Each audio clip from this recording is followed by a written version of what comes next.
कस्टमरने या टाईपच्या केकची ऑर्डर दिली आहे आपल्या मम्मीच्या 50व्या बर्थडेसाठी. चला तर मग वेळ न घालवता व्हिडिओला सुरुवात करूया. 2 kg पायनॅपल फ्लेवरचा हा केक होता. 8 इंचाच्या 2 टीनमध्ये 1-1 किलोचे 2 केक बेस रेडी करून घेतले आणि त्याचे प्रत्येकी 3 लेअर करून अशा प्रकारे स्टॅक करून घेतले. एक छान टॉल केक बनवून घेतला. कस्टमरला केकवर रिअल फ्लावर्स हवे होते, त्यामुळे फक्त व्हाईट फ्लावर्सच इथे वापरता येणार होते. ब्लू कलरचे फ्लावर्स तर आपल्याला मिळणार नव्हते. त्यामुळे अशा प्रकारे व्हाईट कलरचे रोजेस आणि थोडे जिप्सी लावून केक डेकोरेट करून घेतला. टॉपर्स त्यांनी स्वतःच आणून दिले होते. त्यांच्या म्हणण्याप्रमाणे ते अरेंज करून दिले आणि अशा प्रकारे तयार झाला हा सुंदरसा केक.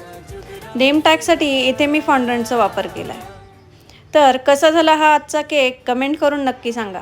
व्हिडिओ आवडल्यास लाईक शेअर सबस्क्राईब करायला विसरू नका. पुन्हा भेटूयात.